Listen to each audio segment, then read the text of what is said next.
Assalamualaikum warahmatullahi wabarakatuh. Selamat datang di channel kami Cerita Horor. Dalam kesempatan kali ini akan menceritakan salah satu kisah horor cleaning service rumah sakit yang saat membersihkan salah satu ruangan diteror oleh arwah dokter eksperimen yang berambisi untuk menghidupkan orang mati. Sebelum lanjut ke ceritanya, alangkah baiknya kalian like video ini dan subscribe channel ini agar aku terus semangat membuat videonya. Oke, terima kasih. Kita lanjut ke ceritanya.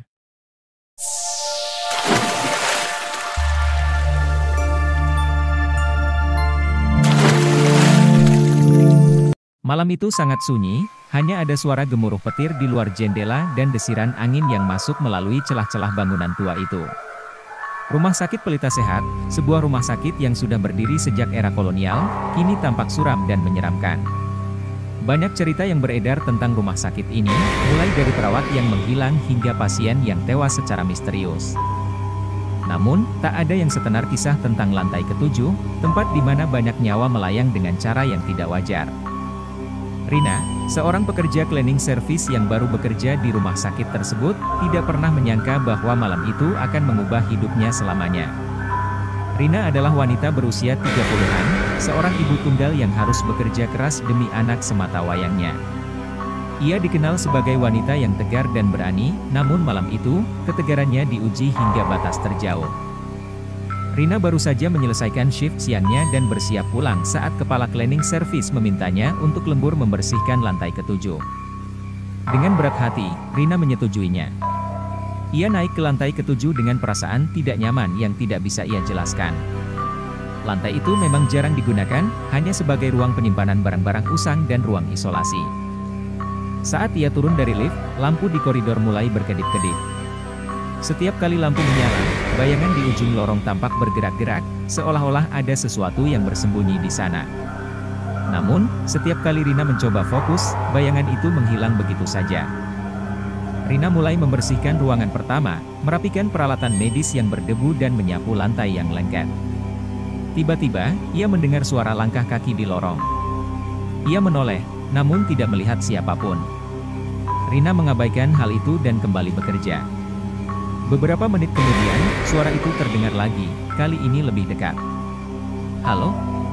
Ada orang di sana?" teriak Rina, namun tidak ada jawaban. Rina melanjutkan pekerjaannya dengan perasaan yang semakin gelisah.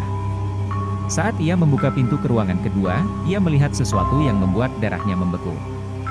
Di cermin yang berdebu, ia melihat bayangan seorang pria tua dengan wajah pucat dan mata yang dalam menatapnya. Rina berbalik, namun ruangan itu kosong. Bayangan di cermin itu hilang begitu saja. Meskipun perasaannya tidak nyaman, Rina mencoba untuk menyelesaikan pekerjaannya dengan cepat. Namun, semakin ia berusaha cepat, semakin banyak hal aneh yang terjadi. Lampu-lampu berkedip-kedip, suara bisikan terdengar di telinganya, dan bayangan-bayangan terus muncul di sudut matanya. Saat ia tiba di lorong yang lebih dalam, pintu ke ruangan ketiga tampak terkunci.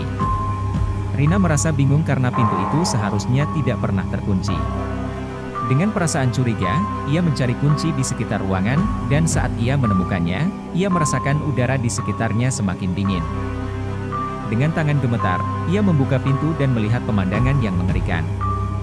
Ruangan itu penuh dengan peralatan medis kuno, dan di tengah ruangan terdapat sebuah meja bedah dengan bekas darah yang sudah mengering.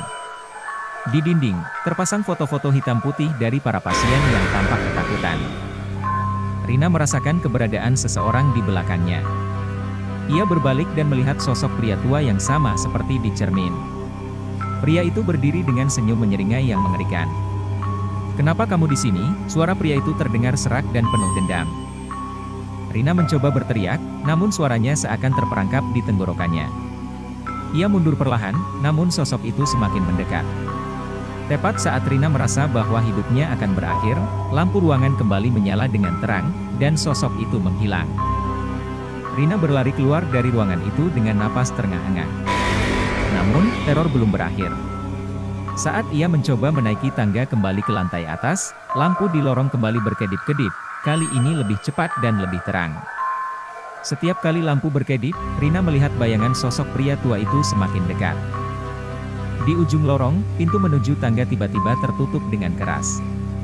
Rina berusaha membukanya, namun pintu itu seolah terkunci rapat. Dari arah belakang, suara bisikan dan langkah kaki semakin jelas. Rina menoleh dan melihat sosok pria tua itu berdiri di ujung lorong, semakin mendekat dengan langkah lambat namun pasti. Rina merasakan jantungnya berdetak semakin kencang. Ia mencoba mencari jalan keluar lain, namun lorong itu seolah berubah menjadi labirin tanpa ujung. Setiap kali ia berbelok, ia kembali ke tempat yang sama, berhadapan dengan sosok menyeramkan itu. Di tengah kepanikannya, Rina tiba-tiba teringat cerita-cerita yang ia dengar dari rekan kerjanya. Dulu, rumah sakit ini pernah menjadi tempat eksperimen medis yang tidak manusiawi. Banyak pasien yang menjadi korban kegilaan seorang dokter yang terobsesi dengan kehidupan setelah kematian. Dokter itu akhirnya tewas dalam kebakaran yang menghancurkan sebagian besar lantai ke-7. Namun, roh-roh pasien yang tidak tenang, termasuk sang dokter, diyakini masih menghantui tempat itu. Dengan sisa-sisa keberaniannya, Rina mencoba menghadapi sosok itu. "Apa yang kamu inginkan?" teriak Rina dengan suara gemetar.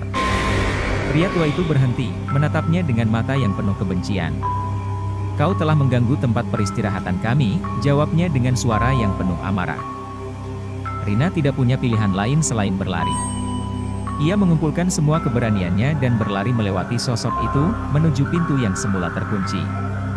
Dengan kekuatan yang tidak ia sadari, ia berhasil membuka pintu itu dan berlari menaiki tangga dengan cepat. Suara langkah kaki mengejarnya, namun Rina tidak berani menoleh ke belakang. Saat ia mencapai lantai atas, pintu menuju lorong utama tiba-tiba terbuka dengan sendirinya. Rina berlari keluar dan menemukan dirinya berada di koridor yang terang benderang, dengan perasaan lega yang luar biasa. Namun, ia tahu bahwa teror di lantai ke-7 itu tidak akan pernah benar-benar berakhir. Beberapa hari setelah kejadian itu, rasa penasaran Rina semakin besar. Ia merasa ada sesuatu yang belum terselesaikan. Rina memutuskan untuk kembali ke lantai ke-7, kali ini di siang hari. Ia ingin mencari tahu lebih banyak tentang kejadian-kejadian aneh yang ia alami. Rina meminta izin kepada kepala cleaning service untuk melakukan inspeksi. Kepala cleaning service, yang mengetahui rumor-rumor yang beredar, mengizinkannya dengan berat hati. "Hati-hati, Rina. Banyak yang bilang lantai itu berhantu," kata kepala cleaning service dengan nada serius. Dengan hati-hati, Rina naik ke lantai ke-7. Udara di sana terasa lebih dingin meskipun siang hari. Rina mulai menjelajahi setiap ruangan, berharap menemukan petunjuk. Di salah satu ruangan yang berdebu, Rina menemukan sebuah buku harian tua yang tersembunyi di balik rak buku. Rina membuka buku harian itu dan mulai membaca. Ternyata, buku itu milik seorang perawat bernama Sari yang bekerja di rumah sakit pada tahun 1940-an. Sari menulis tentang eksperimen mengerikan yang dilakukan oleh seorang dokter bernama Dr. Adrianus. Dokter itu percaya bahwa ia bisa menghidupkan kembali orang mati, dan ia menggunakan pasien rumah sakit sebagai kelinci percobaannya. Dr. Adrianus mengunci pasien-pasiennya di lantai ke-7 dan melakukan eksperimen yang brutal. Banyak dari mereka yang tewas dengan cara yang mengerikan. Sari menulis tentang jeritan-jeritan pasien yang terdengar di malam hari, dan bagaimana ia melihat bayangan Dr. Adrianus berkeliling di lorong-lorong dengan tatapan mata yang kosong dan senyum menyeringai. Sari mencoba melaporkan kejadian-kejadian itu kepada pihak berwenang, namun tidak ada yang percaya padanya. Ia merasa terjebak dan takut bahwa nyawanya akan menjadi korban berikutnya. Tulisan di buku harian itu berakhir tiba-tiba, seolah-olah Sari tidak sempat menyelesaikan cerita horornya. Setelah membaca buku harian itu, Rina merasa merinding. Tiba-tiba, pintu ruangan tertutup dengan keras, membuatnya terperangkap. Lampu ruangan berkedip-kedip, dan suara langkah kaki mendekat dari lorong. Rina berusaha membuka pintu, tetapi pintu itu tidak mau bergerak sedikit pun. Jantungnya berdetak kencang, dan keringat dingin mulai membasahi tubuhnya. Dari balik pintu kaca ruangan, Rina melihat bayangan seorang pria. Sosok itu semakin mendekat, menampilkan wajah yang pucat dengan senyum menyeringai yang mengerikan.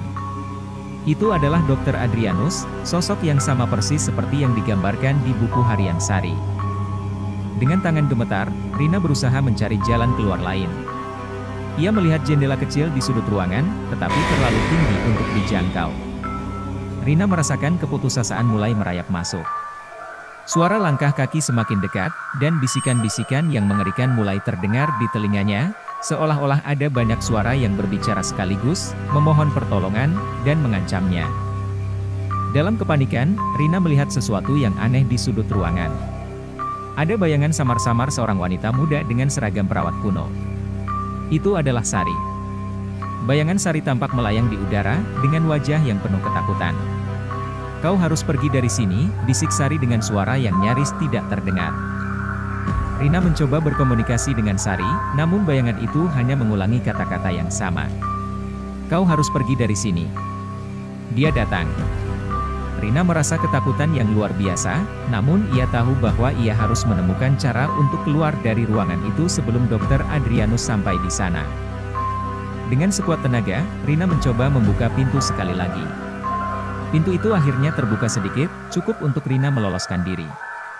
Ia berlari keluar ruangan dan menuju lorong, namun suara langkah kaki Dr. Adrianus semakin mendekat. Setiap langkah yang ia ambil terasa seperti sebuah perjuangan besar. Rina berlari secepat mungkin, mencoba mengingat jalan keluar dari labirin lorong-lorong yang membingungkan.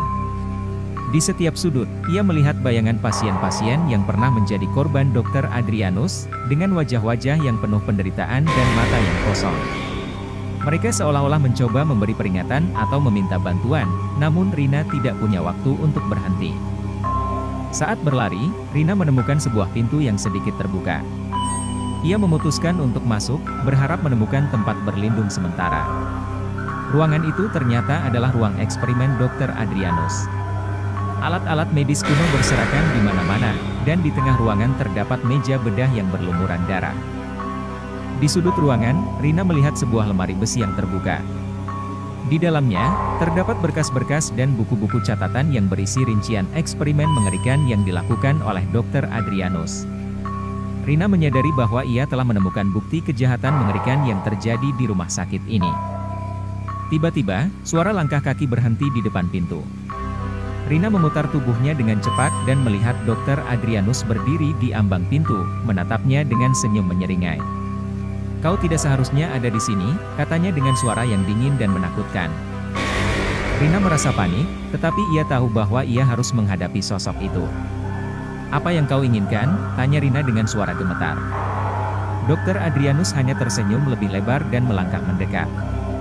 "Aku ingin melanjutkan pekerjaanku," jawabnya dengan nada mengancam. Rina tahu bahwa ia tidak bisa melawan sosok itu secara fisik. Dengan cepat, ia meraih salah satu buku catatan dan melemparkannya ke arah Dr. Adrianus. Buku itu menembus tubuhnya dan jatuh ke lantai, tetapi sosok itu tidak menunjukkan tanda-tanda kesakitan. Sebaliknya, ia tertawa dengan suara yang mengerikan. Rina merasa putus asa, namun ia teringat sesuatu dari buku harian Sari. Sari pernah menulis tentang kekuatan spiritual yang bisa mengusir roh-roh jahat. Dengan cepat, Rina mencari di sekitar ruangan dan menemukan sebuah kalung salib tua yang tersimpan di dalam salah satu laci. Rina menggenggam kalung itu dengan erat dan mengarahkan salib ke arah Dr. Adrianus. "Pergi! Pergi dari sini!" teriak Rina dengan suara penuh keberanian. Cahaya terang tiba-tiba memancar dari salib itu, membuat sosok Dr. Adrianus mundur dan berteriak kesakitan. Dr. Adrianus berusaha mendekat lagi, namun cahaya dari salib itu semakin terang dan membuatnya tidak bisa mendekat. Dengan suara yang penuh kebencian, ia berkata, "Ini belum berakhir. Aku akan kembali." Lalu, sosoknya menghilang dalam kegelapan. Rina merasa lega, namun ia tahu bahwa bahaya masih mengintai. Ia segera meninggalkan ruangan itu dan berlari menuju tangga darurat. Saat ia mencapai lantai bawah, suara-suara aneh dan bayangan-bayangan mengerikan mulai menghilang. Rina tidak pernah menceritakan kejadian malam itu kepada siapapun. Setiap kali ia melewati lantai ketujuh, ia merasakan dingin yang sama dan bisikan-bisikan itu kembali terdengar di telinganya.